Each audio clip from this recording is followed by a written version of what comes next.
Praise lord. మరి నా జీవితంలో మార్పు రావట్లేదు అని కృంగిపోతున్నావా? అయితే దేవుడు నీతోనే మాట్లాడుతున్నాడు. ఏంటి అనంటే, దయచేసి రండి, లేఖనం ఏం చెప్తుందో ఒకసారి చూద్దాం. మరి యెహెజ్కేలు గ్రంథము 36 అధ్యాయము 25, 26 వచనాలు మనం గమనించినప్పుడు, మీ అపవిత్రత యావత్తు పోవునట్లు మీ మీద శుద్ధ జలమును చల్లుదును, మీ విగ్రహం వలన మీకు కలిగిన అపవిత్రత అంతయు తీసివేసేదని అంటున్నాడు.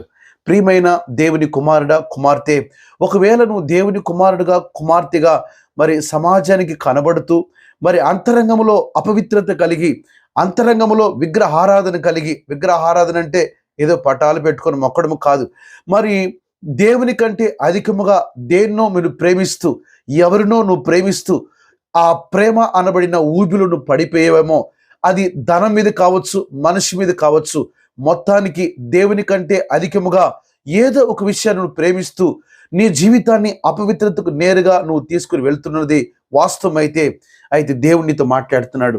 ఏంటి దేవుని మాట నాతో ఏం మాట్లాడుతుంది అన్నది నీ యొక్క ప్రశ్న అయితే, రా ముందుకెళదాం. ఏంటి అని అంటే, మరి నూతన హృదయమును మీకు ఇచ్చేదను, నూతన స్వభావమును మీకు కలుగజేసేదను, రాతి గుండెను మీలో నుండి తీసివేసి మాంసపు గుండెను మీకు ఇచ్చేదని అంటున్నాడు.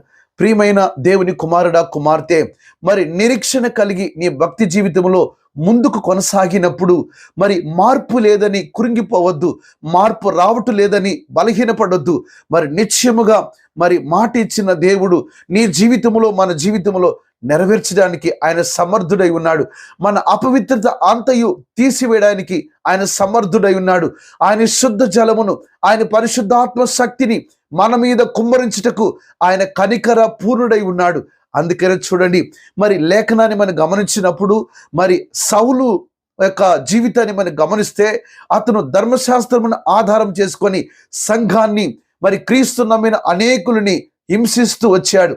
కానీ దేవుడు ఒక గడి వచ్చినప్పుడు, ఒక సందర్భం వచ్చినప్పుడు తన మీద దేవుని ఆత్మను కుమ్మరించిన తర్వాత సౌలు పౌలుగా మారాడు. అద్భుతంగా ఎవరి కొరకైతే ప్రాణాలు తీశాడో ఆ యేసుక్రీస్తు నామం కొరకు ప్రాణం పెట్టడానికి తెగించాడు. మరి అనేక స్థలములో రాళ్లతో కొట్టబడ్డాడు, అదే క్రీస్తు కొరకు. మరి దేవుని యొక్క ఆత్మ నీ జీవితాన్ని మార్చలేదా? నిశ్చయముగా మార్చగలదు. విశ్వసించు.